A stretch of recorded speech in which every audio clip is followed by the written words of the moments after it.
I just want to make two announcements. No? Number one, effective yesterday, I think, I have already replaced the district engineer of the first district of Camarines Sur.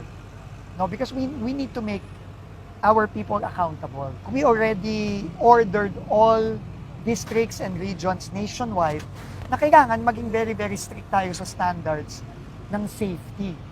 And second, we will hold the kontratista accountable kasi responsibilidad ng kontratista yon na maglagay ng tamang safety signs. And meron na tayong standards na stricto. At kung yan hindi susundin, buhay ang kapalit niyan.